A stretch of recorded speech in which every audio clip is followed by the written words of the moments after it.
Assalamualaikum warahmatullahi wabarakatuh. Kami dari kelompok 4 GS6A yang beranggotakan Vinky Agnes Erlinawati, Nihan Dias Rengganis, Endah Sulistiani, dan Siti Komariah akan mempresentasikan materi yang berjudul pengendalian internal. Dengan submateri yang pertama, pengertian dan tujuan pengendalian internal, yang kedua, prinsip pengendalian internal, yang ketiga, komponen pengendalian internal, dan yang terakhir, keterbatasan pengendalian internal.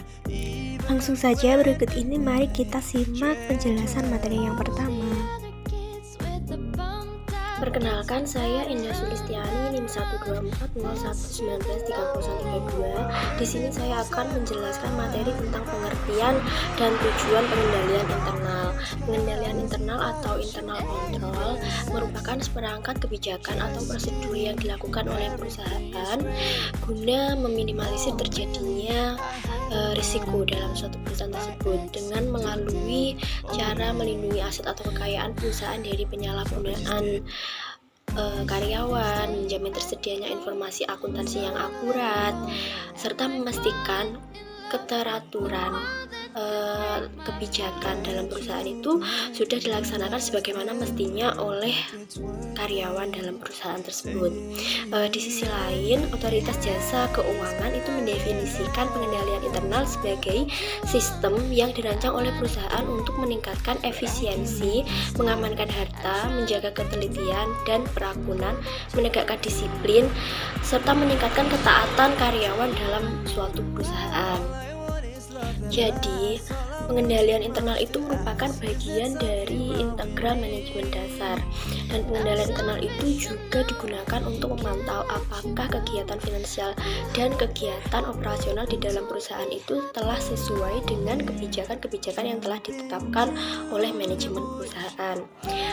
Dalam pelaksanaannya, pengendalian internal itu bukan hanya tanggung jawab dari pimpinan perusahaan, tetapi tanggung jawab oleh semua karyawan di dalam perusahaan tersebut. Pengendalian internal ini tentunya dirancang sebaik mungkin untuk mencapai tujuan perusahaan. Namun, sebaik apapun rencana manusia, sebaik apapun rencana manajemen perusahaan untuk melaksanakan pengendalian internal ini, tentunya tetap ada keterbatasan yang tidak dapat dilepaskan dari pelaksanaan pengendalian internal tersebut. Maka dari itu, seluruh karyawan itu harus memiliki kesadaran untuk melaksanakan pengendalian internal ini. Terdapat beberapa tujuan dari pengendalian internal ini yang dapat mendukung mengapa pentingnya diberlakukan pengendalian internal di dalam sebuah perusahaan. Yang pertama, dengan melaksanakan pengendalian internal, aset yang dimiliki perusahaan dapat diamankan sebagaimana mestinya dan hanya digunakan untuk kepentingan perusahaan. Yang kedua, informasi akuntansi perusahaan tersedia secara akurat dan dapat diandalkan. Yang ketiga, dengan pelaksanaan pengendalian internal ini bisa memastikan segala aktivitas perusahaan itu telah sesuai dengan hukum dan peraturan yang berlaku.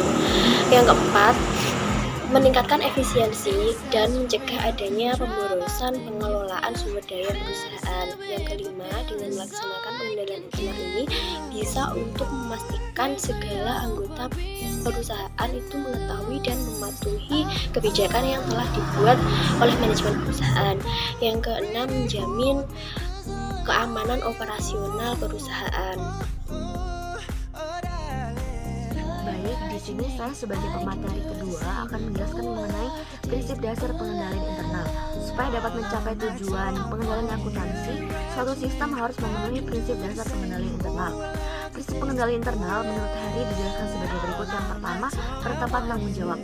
Karakteristik yang paling utama dan paling penting dari pengendalian internal adalah penetapan tanggung jawab ke masing-masing karyawan secara spesifik. Penetapan tanggung jawab di sini agar supaya masing-masing karyawan dapat bekerja sesuai dengan tugas-tugas tertentu secara spesifik yang telah dipercayakan kepada mereka. Yang kedua yaitu pemisahan tugas. Pemisahan tugas di sini maksudnya adalah pemisahan fungsi atau pembagian kerja. Ada dua bentuk yang paling umum dari penerapan prinsip pemisahan tugas ini. Yang pertama, pekerjaan yang berbeda seharusnya dikerjakan oleh karyawan yang berbeda pula. Yang kedua, harus adanya pemisahan tugas antara karyawan yang menangani pekerjaan pencatatan aset dengan karyawan yang menangani langsung aset secara fisik. Yang ketiga yaitu dokumentasi. Dokumentasi memberikan bukti bahwa transaksi bisnis atau peristiwa ekonomi telah terjadi. Yang keempat yaitu pengendalian fisik, mekanik, dan elektronik. Penggunaan pengendalian fisik, mekanik, dan elektronik sangatlah penting. Pengendalian fisik terutama terkait dengan pengamanan aset. Pengendalian mekanik dan elektronik juga mengamankan aset. Contoh-contoh penggunaan pengendalian fisik, mekanik, dan elektronik sebagai berikut. Yang pertama, uang kas dan surat-surat berharga.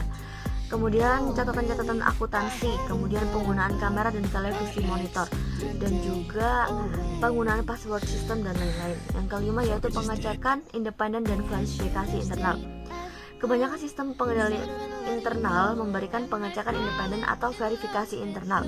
Prinsip ini meliputi peninjauan ulang, perbandingan, dan pencocokan data yang telah disiapkan karyawan lainnya yang berbeda. Kebutuhan akan pengecekan independen meningkat karena struktur pengendali internal cenderung berubah setiap saat kalau tidak terdapat mekanisme penelaah yang sering.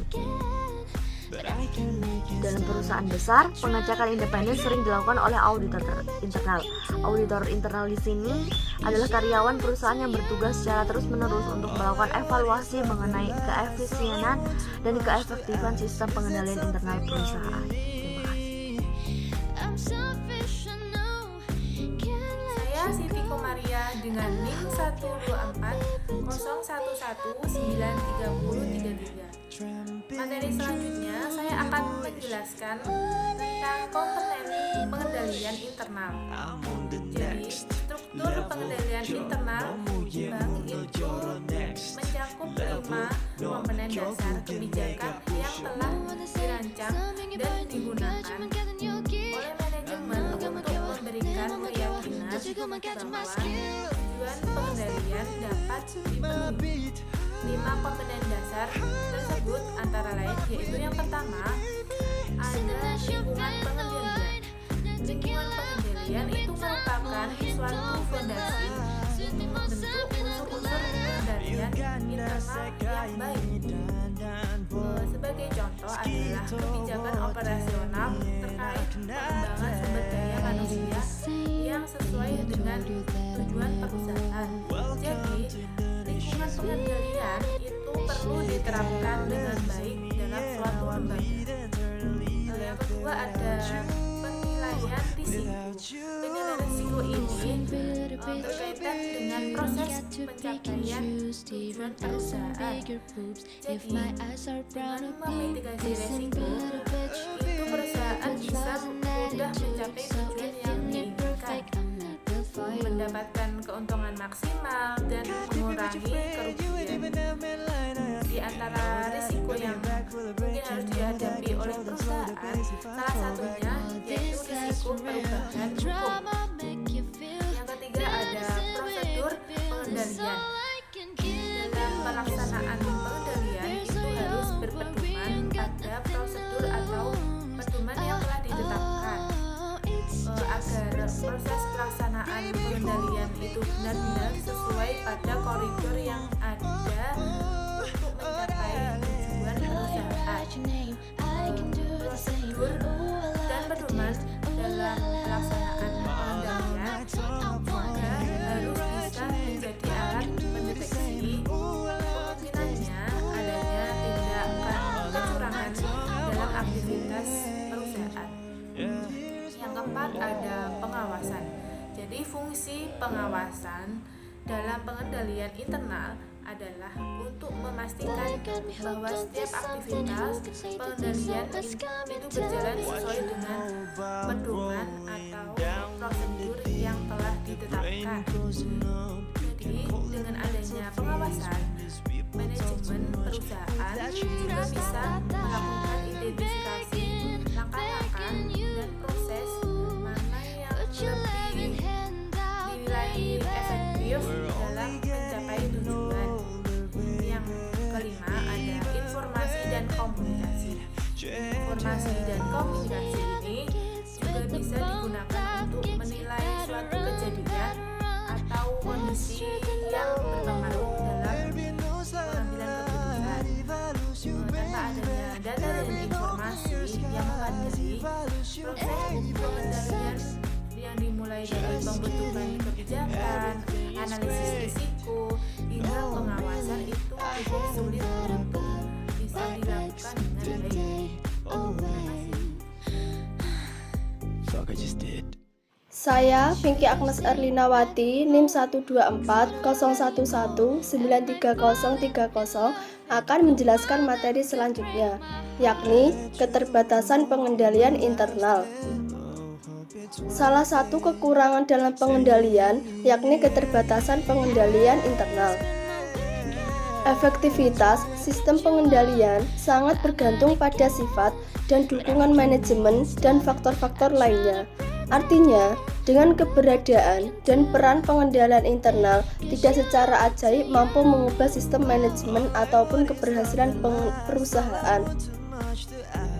Keterbatasan lainnya yang sulit dikendalikan oleh sistem pengendalian internal yakni yang pertama, hubungan nepotisme dalam membangun sistem pengendalian yang seringkali menimbulkan ketidakadilan pada karyawan perusahaan, sehingga ini akan menimbulkan karyawan tidak nyaman di dalam perusahaan. Kemudian, yang kedua, praktek kolusi yang dilakukan oleh sekelompok orang, baik konsumen, sesama karyawan maupun vendor yang bekerja sama untuk melakukan kecurangan. Kolusi sendiri yakni tindakan bersama beberapa individu untuk tujuan kejahatan. Beberapa praktek kolusi diam-diam masih dipraktekkan dan seringkali pemerintah sulit untuk membuktikannya. Kolusi dapat mengakibatkan bobolnya pengendalian internal yang dibangun untuk melindungi kekayaan entitas dan tidak terungkapnya ketidakberesan atau tidak terdeteksinya kecurangan oleh pengendalian internal yang telah dirancang.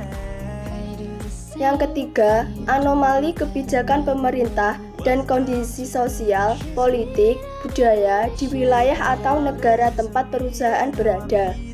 Kemudian yang keempat, tindakan pesaing yang di luar kontrol perusahaan. Pesaing biasanya melakukan tindakan di luar perusahaan sehingga akan menyulitkan pengendalian internal. Yang kelima, perubahan perilaku konsumen. Contohnya, konsumen tidak mau lagi membeli produk perusahaan karena nilai manfaatnya yang berkurang. Ini juga bisa menyulitkan pengendalian internal. Kemudian yang terakhir, hal-hal lain yang berada di luar kontrol perusahaan. Terima kasih.